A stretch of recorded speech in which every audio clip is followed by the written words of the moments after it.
Hello! Hi. Hi, thank you so much for joining us for our first ever NQT webinar. I'm here with Tina. Hello, hope everyone's well. So we decided to create this new NQT webinar series because as we know how very wonderful and good it is to be an NQT, but how challenging it can be at times as well. Yeah. Isn't that right, Tina?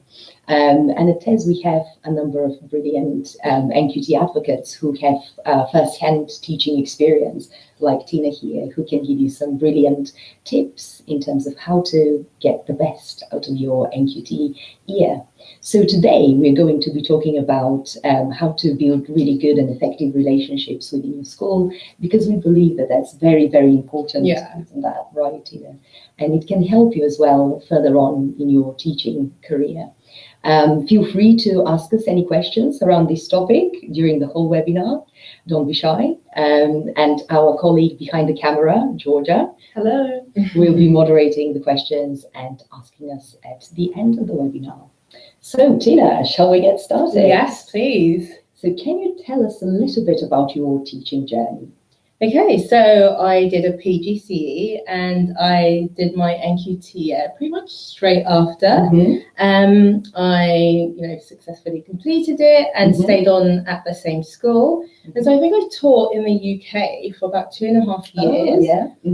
And then I got a really great opportunity to teach abroad, and I Wow. took it, obviously. That's amazing. And I taught there for about 2.5 years before coming back to the UK and teaching a bit before I found TES. And where abroad were you? Oh, so I taught in Abu Dhabi in the UAE. Wow, that's absolutely amazing. It was amazing, yeah. Definitely. And then in terms of your NQT year in particular, how did you find this? Okay, so my NQT year was probably a mixture of highs and lows. I enjoyed my time overall, the school, the colleagues, the kids.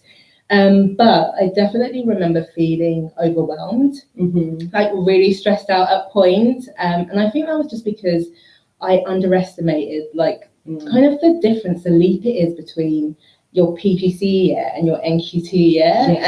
Yes, and I think I struggled a bit at times with that. Yeah. So everyone, you're not alone. Definitely not. You're not alone at all. It is absolutely normal, isn't it, to feel a little bit overwhelmed at times as an NQT.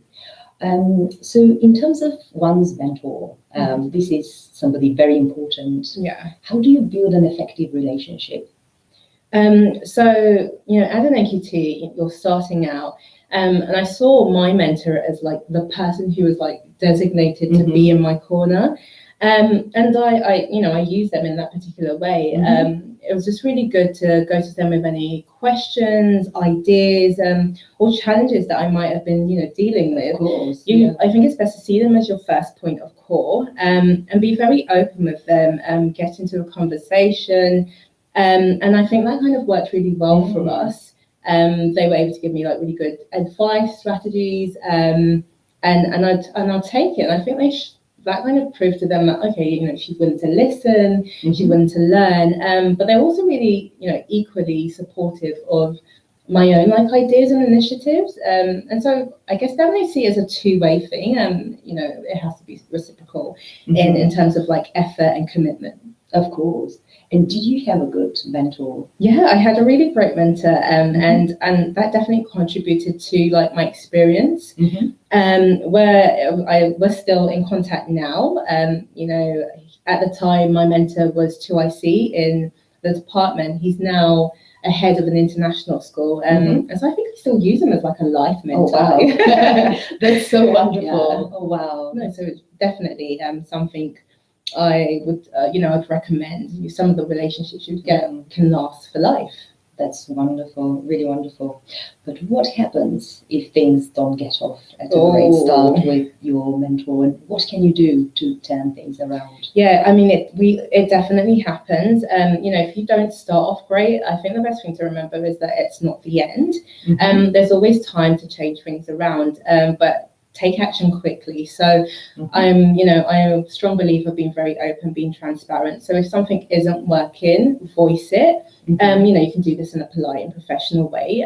Be very clear though about like what's not working and why. Sometimes, it may be the case that your mentor's not even aware that you're feeling a particular way, or that you're not feeling like the relationship is working. And so communicate that. I think it's also important to remember that anyone who signs up to be a mentor, they do it with the best intentions, and your success is a reflection of, it's like a reflection on them as well. So it's in their best interest that you do well. So yeah, if you've got any concerns, voice it and work together to kind of come with a solution. However, I'm aware that it doesn't always work like that.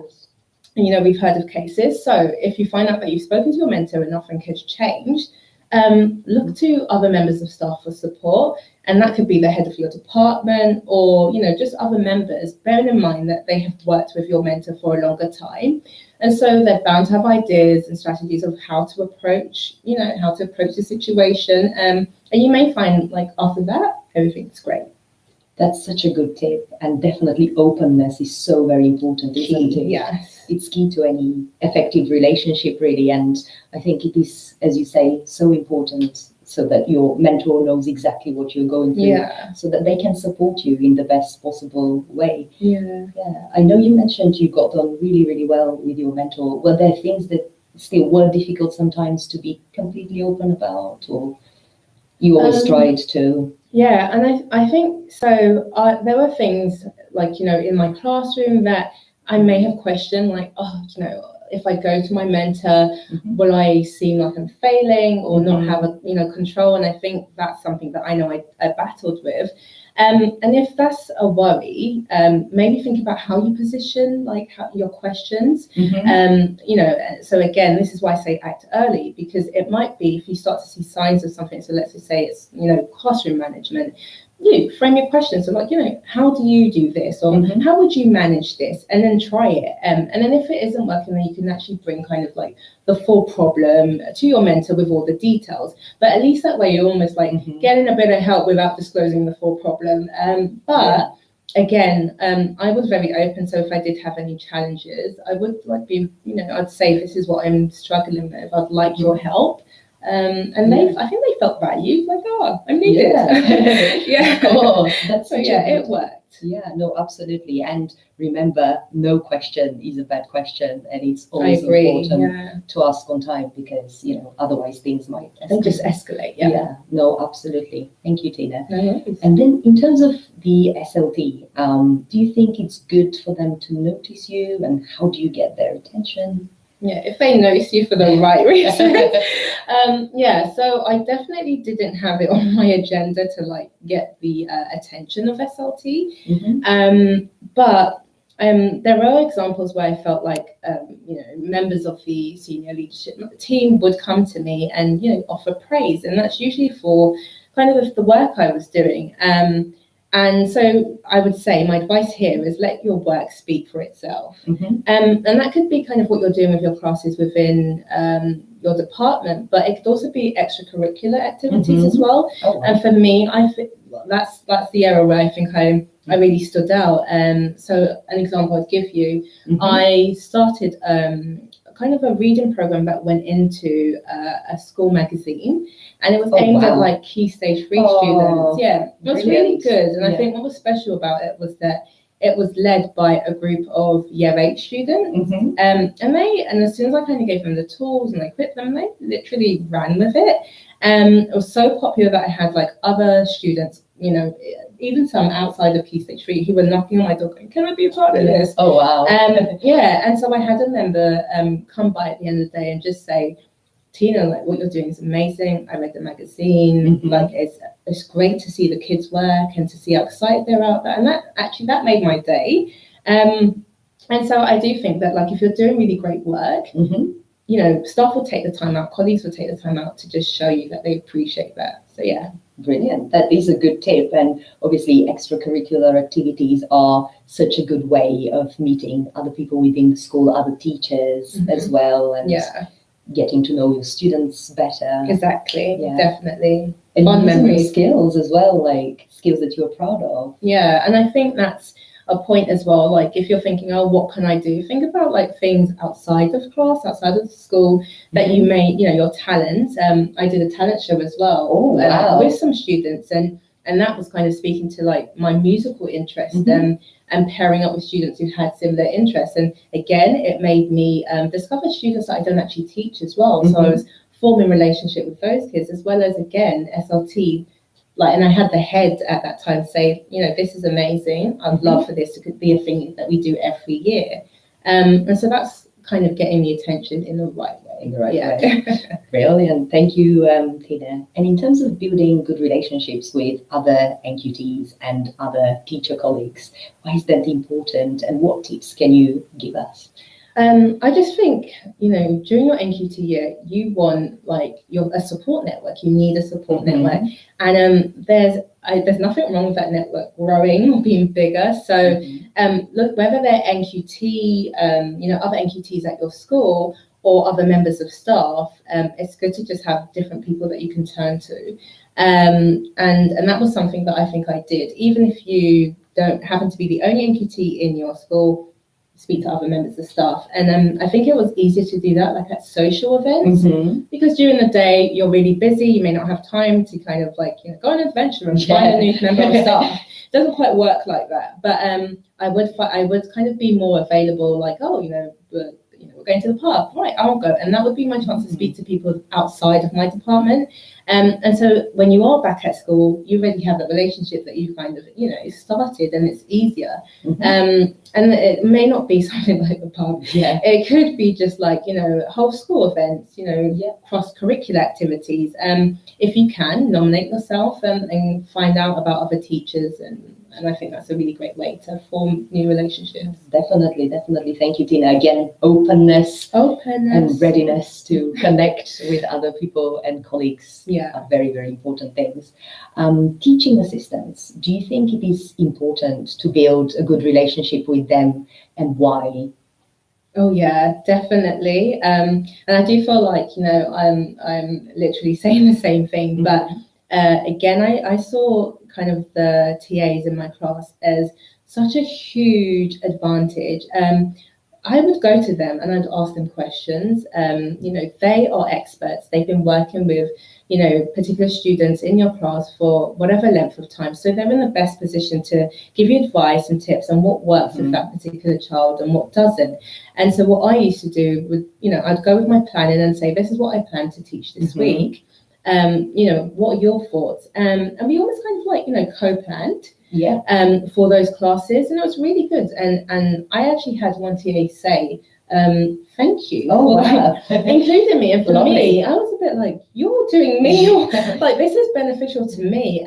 But again, it just made me think that not everyone, you know, uses the support they have effectively. And so definitely kind of, like share with them, find out what they know, help them, include them.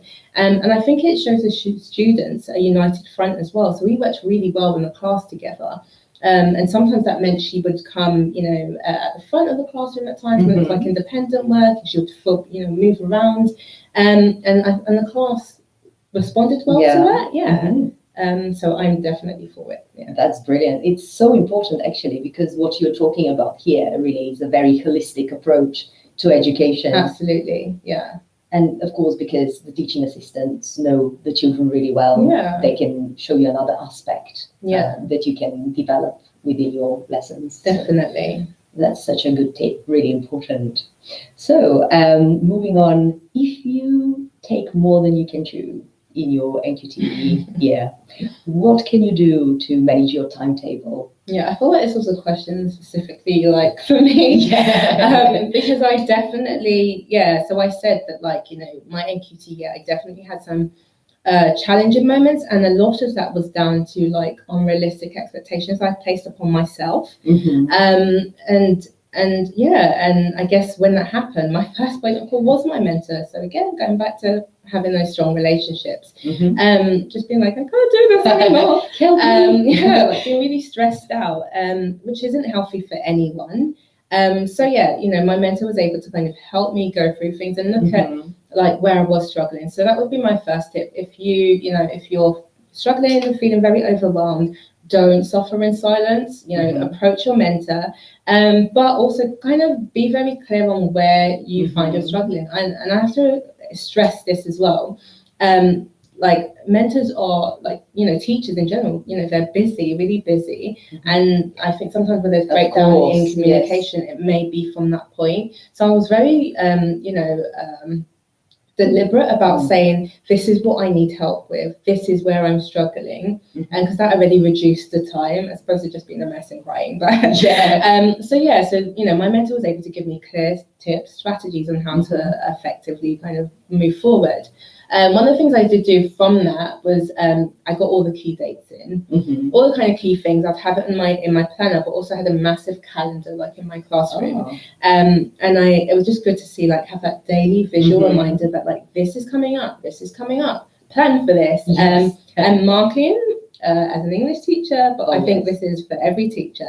Marking was probably like, the biggest pain point. Even saying it now, I crumble. But yeah, so it was about kind of taking some of that and saying, actually, I can do this amount of books. I can mark this amount of books today, as opposed to leaving everything to the last minute, which I did sometimes. Yeah, and it's only natural. We all do it sometimes, Yeah, it's absolutely. So yeah, be realistic about what you can take on. But if you found that you're in a position where you've already said yes, let's go back and kind of employ strategies to help you digest them. So like manageable chunks. Brilliant. Thank you. These are all brilliant tips, Tina. In terms of building a brilliant relationship with your students, how do you do this? Yeah. So, okay, I'm a secondary teacher. So I think with older students, this is probably where the fear for me was like, oh, are they going to like me? Is it going to work? And I probably thought a lot about it. But what I think works is when you are truly yourself and you're consistent. So I think it's okay to observe other teachers and, like think about things that you like, but definitely do not become anyone else. Just try and find your own own style and stick to it. I was very clear. So I had, set rules. I shared my expectations with my students. And being consistent, I guess, help them kind of come around like, okay, this is what, Miss likes, this is how she likes things, this is how she responds. We know our boundaries in her space. Secondly, but most importantly, I was genuinely interested in my students, like beyond my classroom. And I think they saw it. Some students were harder to break through, but I was consistency. Yes. So I was consistent. And I was also open, so I shared a bit of me as well. And I think that kind of brought maybe my more reluctant students on board. So kind of be open, be consistent, and stick to what feels comfortable with you. Like, this is your time to be the teacher you want to be. So embrace it. No, definitely be yourself, as Tina says, and get to know the children as they really are, because then they'll be themselves with you as well. And they'll be their best selves in the classroom. That's what I found, like I used when I did have a really good understanding of their talents and their interests. I would, as an English teacher, I'd incorporate that into my lessons. So making them, maybe like more interactive, more creative with the use of drama or media. And that worked. So, and I think they saw the effort as well. Absolutely. Which is important. You inspired them as well. I like to think so. With your passion for the arts, and you definitely are a role model for them, and showing your true self can definitely help them be themselves with you. Definitely. Speaking of students, what about their parents, and how do you approach them?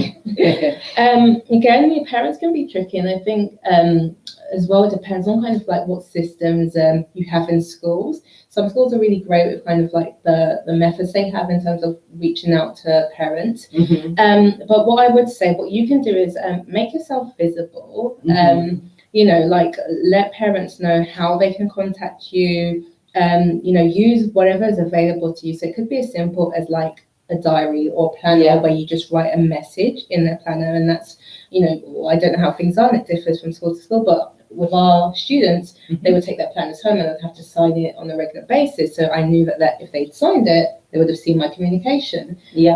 And then it might just be like standing out on like school gates, for example, where you may be seeing some parents are picking up their students, and that could be like your few minutes to engage. So yeah, definitely what you want to do is, be very clear and show that the channels are here. So if you ever need me, please feel free to, get in touch and engage with me. And just communicate like the progress of their, of their child, well and frequently. And I think that's what parents appreciate, because they're busy too. So they may not have the time to kind of always engage and be there.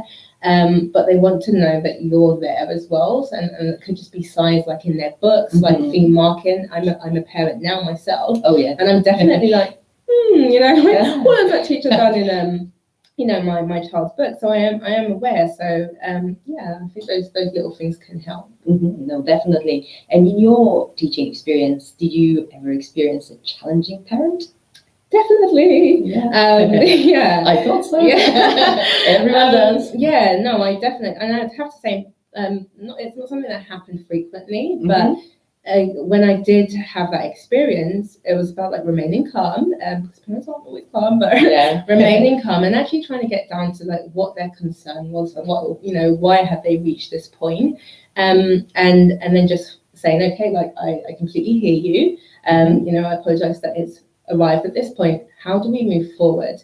And I think when something's at like higher levels, so if you think of the fire, there's no point talking about who caused the fire, why the fire's there, because you know what, the house is still burning. Yes. So it's about like being like, it's about kind of, let's find out how we put this fire out. And that's always worked in a lot of my situations, but definitely with parents as well. So like, okay, moving forward, let's have this in plan. Does this work for you?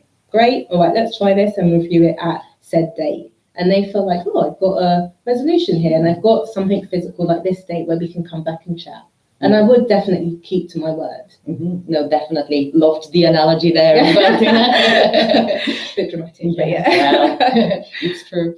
Thank you so much for all of this. And let's open it all up to questions now. So Georgia, our lovely colleague behind the camera, do we have many questions?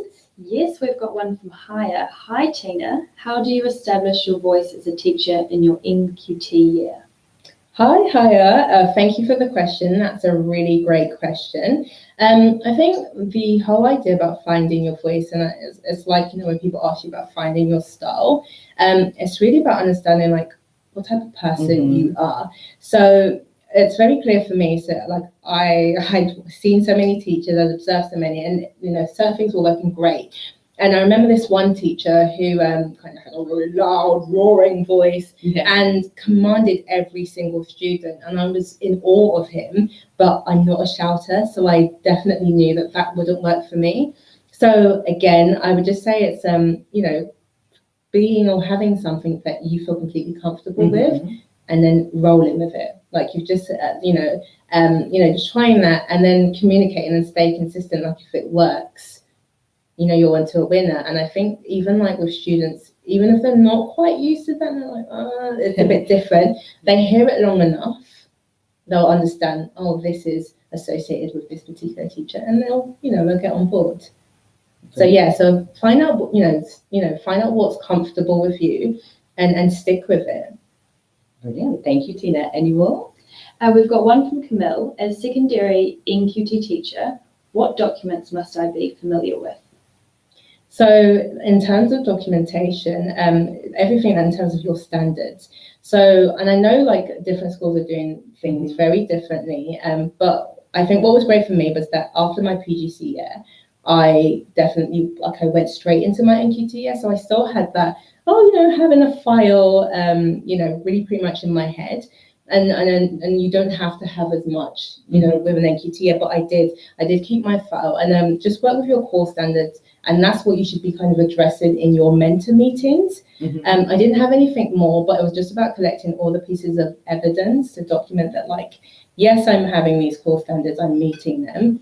And, things like safeguarding, which, to be fair, and again, schools differ, these are all things that I kind of had from my first department meeting, or kind of like like my start. So I just kept things like, safeguarding is a big thing. Make sure that you have all the document, like know your students, do any of them on kind of individual, plans, IEPs, for example. If they are, you should have those, within your file. So again, I know people, do different things, but I am a fan of having, it works for me. Remember, I got really stressed really quickly. So it worked having a file with kind of my core standards, but also kind of those key documents like safeguarding documents and like my EIP for all my students.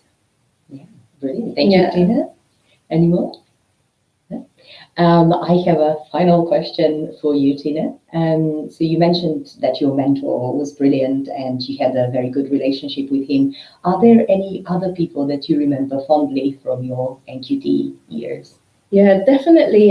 So, for example, I spoke about the teacher who had the roaring voice, and I was in awe of him, because it just seemed in his class, out of his class, he could command the students. I did realize that comes with experience. But I mean, everyone who kind of contributed to my time, I'm still in touch with a lot of people, a lot of those teachers. But yeah, so I definitely feel like those teachers helped me kind of for the rest of my journey. I think my fun memories though are probably related to my students, and secondary level as well. I found like the characters, like their personalities, like it was just funny. So I had even my stressful moments were usually coupled with like laughter. That's such a good thing. And it's something really important to remember that even when we feel stressed and things are overwhelming, it's such a great thing to be learning to be a teacher, and it's so worthwhile persevering, even though it can be very tough at times, and we know that. But yeah, when you get to that point, I do think it's important to step back. So find some kind of like strategies or tools that will help you calm down, clear your head, and then go back to it, because your health is like incredibly important, and teaching can be really stressful. Yeah. Any tips while we're at it in terms of winding down, things that helped you to relax if you ever felt stressed? A glass of wine. No, I mean, again, it literally depends on the person, but definitely stepping away from the environment. So I just would have to stop staying at like school really late, not taking books home. So people say that's impossible. But I did it. It worked. So stop taking books home and just having this like a non-teacher time, and being really like disciplined with that just helped me, because otherwise you can literally be in that space 24/7. It's just not healthy. Yeah. No, absolutely. Brilliant. Thank you so much, Tina. Thank you for having me. So brilliant to hear from you and your first-hand experience. Yeah. And I've just relived it now. So thank you. Anytime. Thank you all so much for joining us today for our first ever NQT webinar. We have a lot more coming for you with tips and tricks in terms of how to do well in your NQT year. Our next webinar in March will be around the topic of how to build your own teaching style, which is a topic that Tina loves. Oh, yeah. Brilliant. Thank you so much, everyone, and have a lovely evening. Bye-bye. See ya. Bye. Bye.